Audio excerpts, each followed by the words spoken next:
time has come. All nations, all the means of communications, the Church of Jesus Christ, gather to hear the ruler of the Gentiles, the one who died, was resurrected, and returned to life. He has returned. The Lord is here. José Luis de Jesús Miranda, the man Christ Jesus. Hello, Blessed. Today's topic is the faith that condemned the world. And now, the man Christ Jesus. A greeting to my beloved church and all the collaborators who take care of Today's topic is the faith that condemned the world. And I say this because he was given instructions by God. Just like in the same manner, I was given instructions that I have followed, and therefore I also have to condemn this world.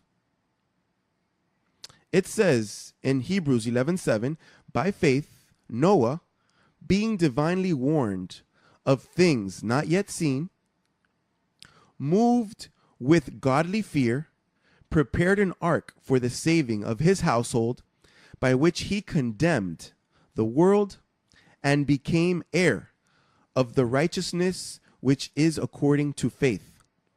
So then, Noah, God gave him a plan that was almost ridiculous to the human mind. Prepare an ark, because there your family will be saved, because it will rain on earth. A long time, 40 days and 40 nights. So then, non-stop, 24/7, it will rain constantly without stopping.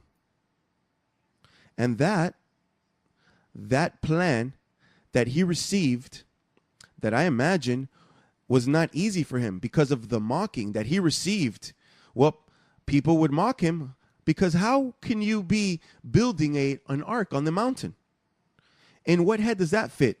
Only in God's head, God's madness. Because imagine the mocking and preparing that, and not with the materials that we have today, because today they wouldn't build an ark of steel, but he was following the guidelines that God gave him, and with the help of the angels and with the ties that he made of the trees, he prepared an ark, and he filled it with animals. He placed his family in there, and by that faith, he condemned all that generation. He condemned the world with that step of faith. Well, in the same manner, in 1973, some angels appeared to me, and they started to give me guidelines. And they appeared various times giving me guidelines. So then, with those guidelines that I followed, well, naturally, it was another type of madness. Imagine. But I was given a plan, and the plan has been working. And then the Lord told me, move to Miami. And I moved to Miami. Then he told me, go to Puerto Rico and start a beloved over in Puerto Rico. And I would travel weekly for 2 years, waiting and living in Miami and traveling to Puerto Rico. That was crazy. But why don't I just go to Puerto Rico and start it there? And once that's done, then I come to Miami. No, God does not work that way. He works in a way that's not chronological. That's why when you study Genesis, you have to be careful, because all of a sudden you could be confused with the things that happened there. And these things have gone by stages. For example, the last stage was the countdown, 878 days. Look, we're already at 340 something. It's going down, and it's getting close.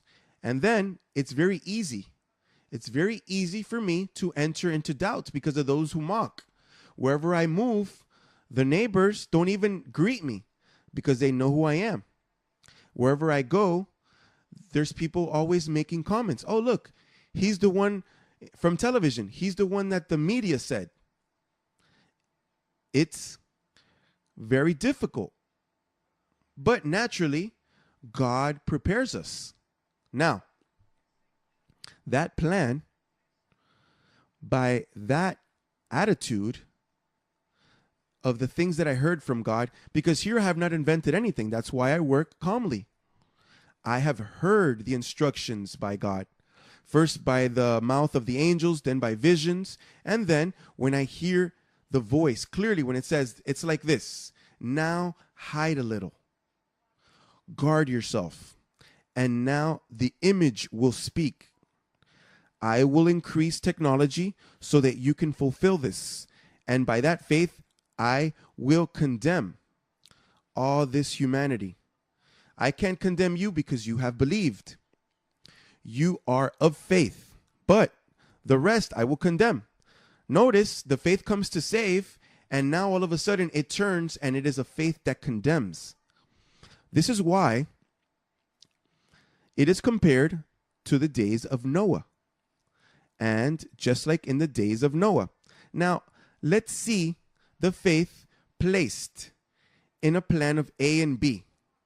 The second step of today is Hebrews 12, verse 2. Looking unto Jesus, the author and finisher of our faith. The author in Jesus of Nazareth and finisher in the man Christ Jesus. Now, it says there, looking. But, Apostle, it says looking unto Jesus. But you do have your eyes on Jesus. The only thing that you have it on Jesus in his two manifestations. Jesus of Nazareth, who was the author.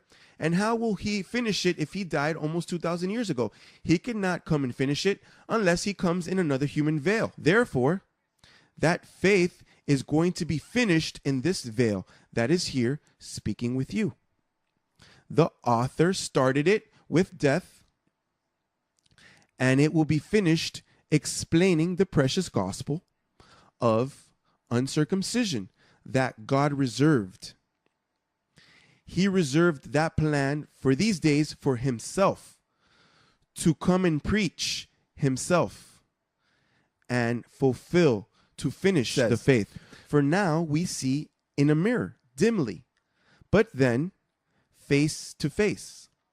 Now I know in part, but then I shall know just as I also am known. And then it says, and now abide faith, hope, love.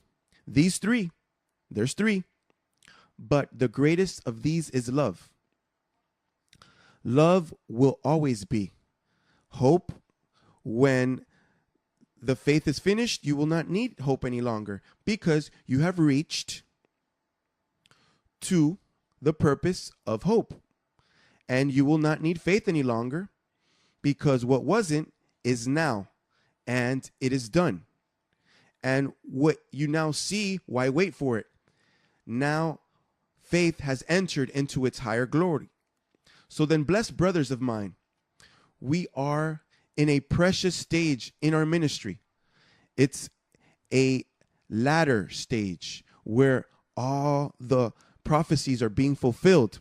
They are coming to its last stage.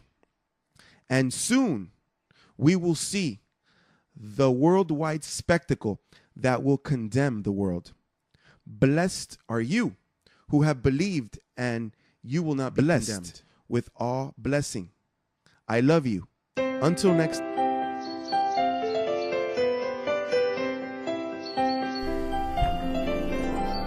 I'm a God, Abba Father.